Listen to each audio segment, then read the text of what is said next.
जय भारत जागृती न्यूजमध्ये आपल्या सर्वांचं स्वागत आहे. दर्शक हो, आम्ही अफ्रो या संघटनेच्या राज्य कार्यकारिणीची जी मीटिंग झाली त्या मीटिंगच्या ठिकाणी आहोत.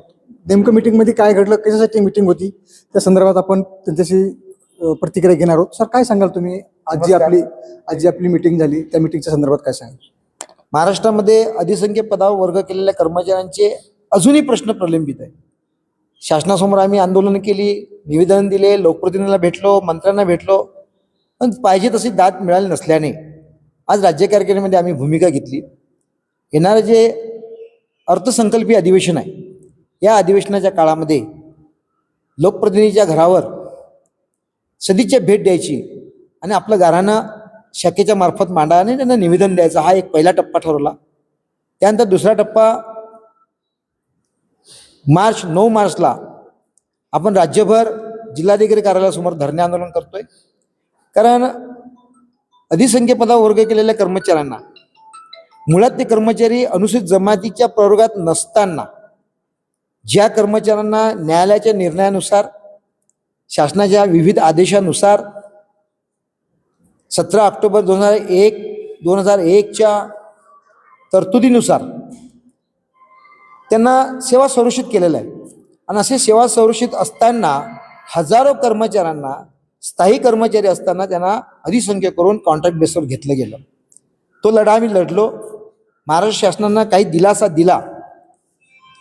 14/12ला एक GR काढला आणि 4/10ला एक GR काढला, 4/10/24ला.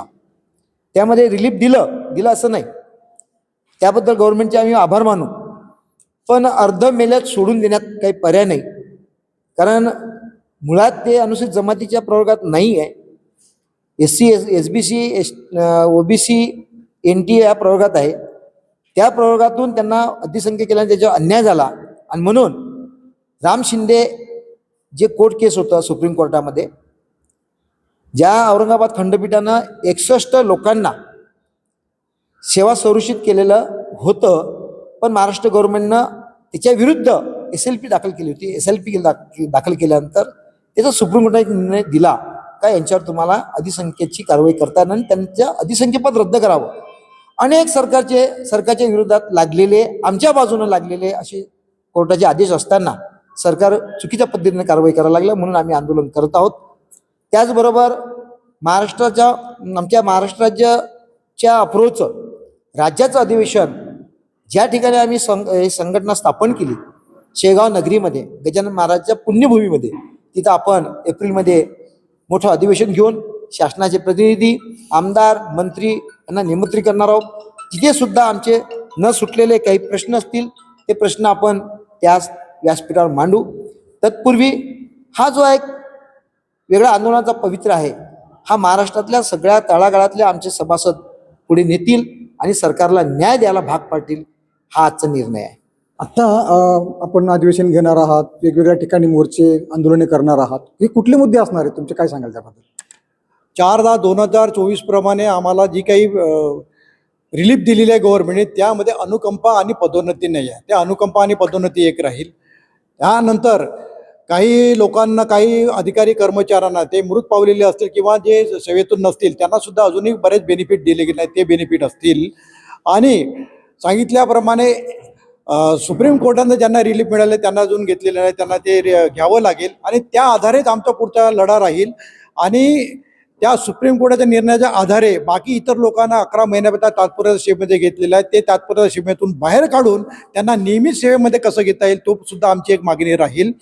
आणि त्यानंतर जे मागण्या वेळेवरती येतील, काही मागण्या अशा आहेत की त्या अजून सरकार दरबारी गेल्या नाहीत, त्या आम्ही चर्चेअंतून दरबारी मांडू आणि सगळ्या मागण्या आमची पूर्वत करून घेऊ.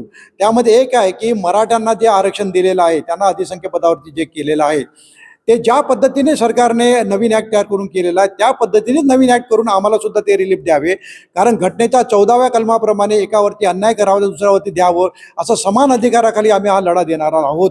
या महाराष्ट्र राज्याचे आम्ही नागरिक आहोत आणि नागरिक या नेत्याने घटनेचे जे काही अधिकार आहेत ते आम्हाला मिळालेच पाहिजेत. या अनुषंगाने आमची अप्रो ही संघटना सर्वव्यापी लढा देईल. आणि या व्यतिरिक्त आमच्या अप्रो संघटनेमध्ये यश हा जो शब्द आहे, ज्याला आम्ही व्यापक स्वरूप दिलेला आहे ह्युमन म्हणून, या ह्युमनखाली जे लढा येतील आणि इतर समाजाची लढा देण्यासाठी आम्ही आज संकल्प केलेला आहे. तो सुद्धा संकल्प आम्ही शासन दरबारी नेऊ आणि इतर सगळ्या वंचितांना कसा न्याय देता येईल तो आम्ही निश्चितपणे प्रयत्न करू. राज्य कार्यकारिणीची बैठक झाली, एक महिला प्रतिनिधी म्हणून काय सांगाल तुम्ही? म्हणजे आमची जी संघटनेची पुढली दिशा राहील त्या दिशेनुसार काय कार्य करायचं आहे याबद्दल भरपूर चर्चा झाली आणि संघटनेला सदस्यता संख्या वाढवणे आणि पुन्हा सरकारला कुठल्या पद्धतीने नमवण्याचं कार्य संघटनेच्या माध्यमातून आम्हाला करायचं आहे ती दिशा इथे ठरवल्या गेली. वेगवेगळे आंदोलनाच्या माध्यमातून आणि ज्या म्हणजे कशा तरी पद्धतीने गव्हर्नमेंटला आपले सगळे प्रश्न आहे हे मांडून सोडवण्याचा आम्ही या संघटनेच्या माध्यमातून प्रयत्न राहीलच. आजच्या सभेमध्ये त्या सगळ्या गोष्टीचा सारासार चर्चा झालेली आहे आणि अतिशय चांगल्या पद्धतीने ही सभा पार पडलेली.